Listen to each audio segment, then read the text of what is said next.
ओम शांति। ज्ञानसागर परमात्मांकर श्रेष्ठ आत्मिक ज्ञान को श्रवण और धारण करी निज जीवन को परिवर्तन करने सहित सारा विश्व को परिवर्तन करिवार श्रेष्ठ कार्य करुथिबा महान आत्मा मानंकु हृदयर सहित ईश्वरीय शुभ अभिनंदन, शुभेच्छा, सुप्रभात, सुस्वागतम।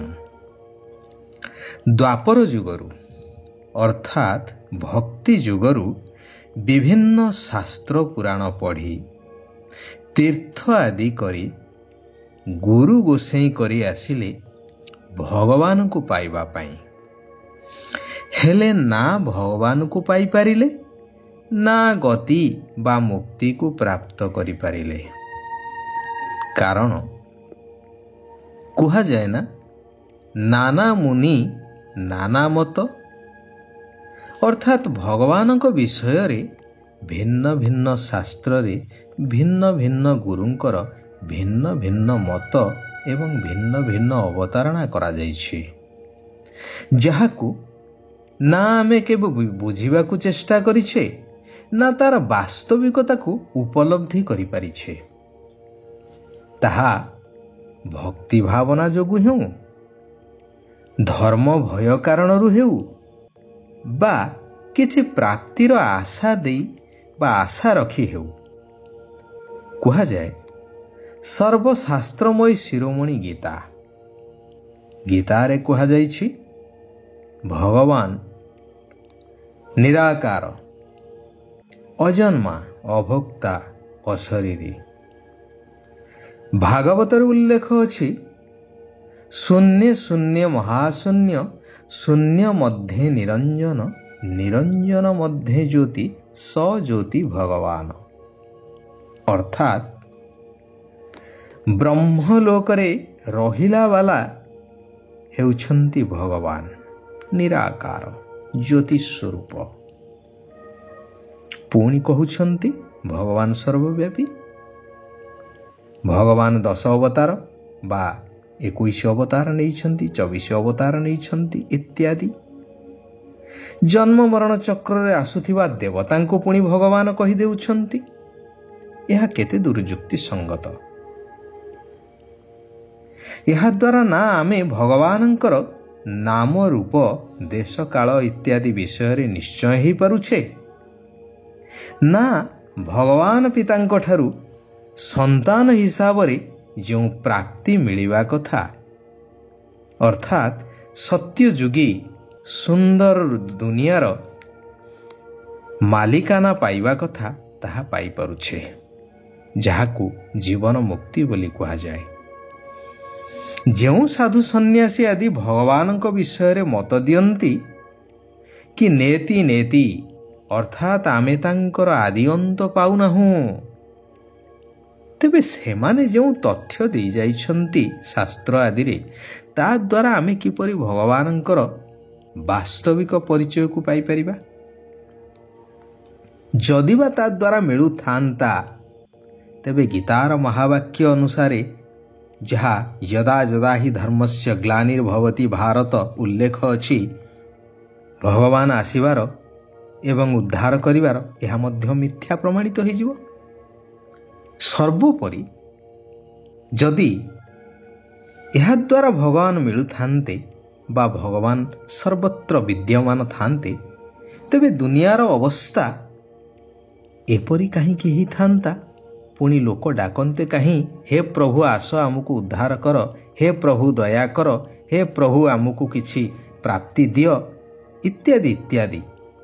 सुधीजने यहा उपरे गभीर भाव आत्मविश्लेषण करिबा निहाती आवश्यक।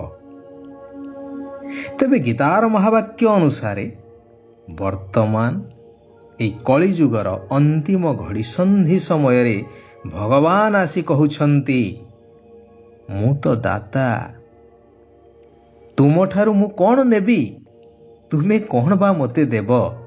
मोर तो शरीर नहीं, मोर किछि ही आवश्यकता ही नहीं, तेणु तुमको मु केवल देवा पाई आसीछि ତାହା ପୁଣି ସର୍ବଶ୍ରେଷ୍ଠ ପ୍ରାପ୍ତି, ସର୍ବଶ୍ରେଷ୍ଠ ପୁରସ୍କାର କୁହ, ଉପହାର କୁହ, ତୁମ ପାଇଁ ହିଁ ଆଣିଛି।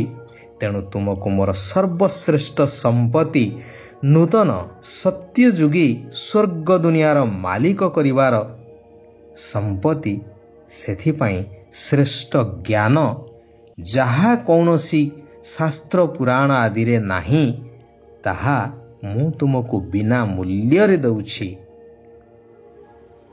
ଏଥିରେ ଧନୀ ବା ଗରିବର କୌଣସି କଥା ହିଁ ନାହିଁ, କାରଣ ଯିଏ ଏହି ସତ୍ୟ ଜ୍ଞାନକୁ ଯେତେ ଧାରଣ କରିବ, ଠିକ୍ ଭାବରେ ପଢ଼ିବ, ସିଏ ସେତେ ଉଚ୍ଚ ପଦର ଅଧିକାରୀ ହୋଇପାରିବ।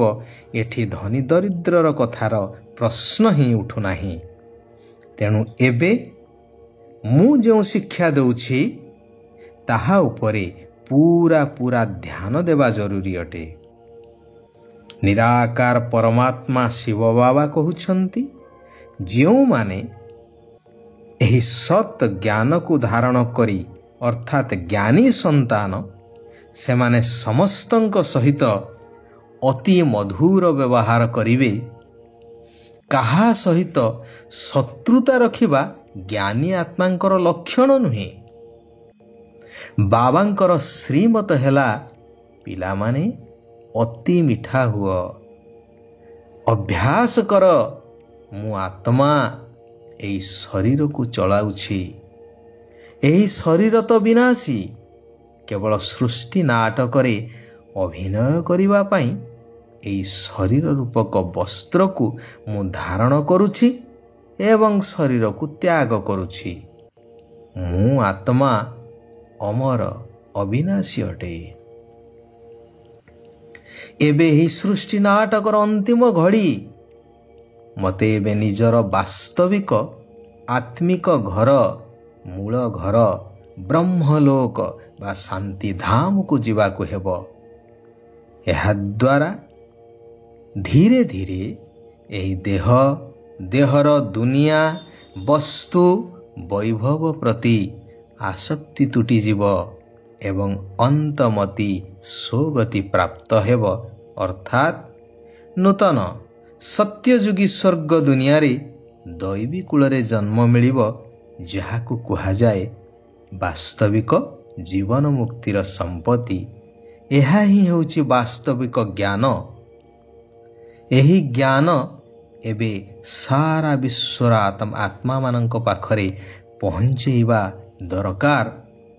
ଯେହେତୁ ଏକ ପିତା ପରମାତ୍ମାଙ୍କର ସନ୍ତାନ ହିସାବରେ ଆମେ ସମସ୍ତେ ଆତ୍ମା ରୂପରେ ଭାଇ ଭାଇ ଅଟନ୍ତି, ତେଣୁ ଆତ୍ମା ଭାଇମାନଙ୍କୁ ମଧ୍ୟ ଭଗବାନଙ୍କର ବା ଈଶ୍ୱର ପିତାଙ୍କର ସମ୍ପତ୍ତିର ମାଲିକାନା ପ୍ରାପ୍ତ କରାଇବାର ସେବା କରିବାକୁ ହେବ।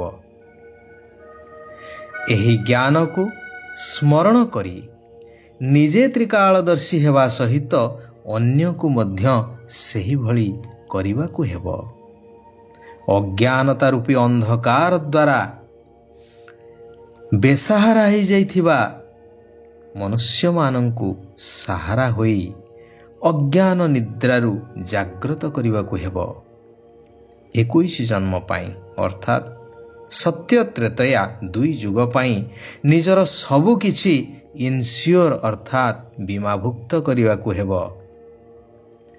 କାରଣ ଏବେ ଏହି ସବୁ କିଛି ମାଟିରେ ମିଶିଯିବ।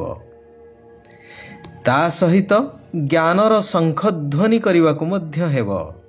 ଭଗବାନ ବରଦାନ ଦେଉଛନ୍ତି କି ନିଜର ଦାୟିତ୍ୱଗୁଡ଼ିକର ସମସ୍ତ ବୋଝ ବାବାଙ୍କୁ ଦେଇ ସର୍ବଦା ନିଶ୍ଚିନ୍ତ ରହୁଥିବା ସଫଳତା ସମ୍ପନ୍ନ ସେବାଧାରୀ ହୁଅ। କୌଣସି ପ୍ରକାରର ମୁଁ ପଣିଆର ବୋଝ ନ ରହୁ। କେବଳ ଯୋଗର ନିଶାରେ ରୁହ, ଅର୍ଥାତ୍ କର୍ମ ଆଦି କରି ନିଜର ବୁଦ୍ଧିର ଯୋଗକୁ ପରମାତ୍ମା ପିତାଙ୍କ ସହିତ ଲଗାଇ ରଖ। ଏହାଦ୍ୱାରା ସର୍ବଦା ଚିନ୍ତାମୁକ୍ତ ହୋଇ ହାଲୁକା ହୋଇଯିବ ଏବଂ ପ୍ରତ୍ୟେକ କାର୍ଯ୍ୟରେ ସଫଳତା ପ୍ରାପ୍ତ ହୋଇ ଚାଲିବ। ତେଣୁ ସର୍ବଦା ନିରାକାର ଶିବ ବାବାଙ୍କ ସହିତ ଯୁଗଳ ରୂପରେ ରୁହ। ଏକ ବାବା ଦ୍ୱିତୀୟ ନାସ୍ତି।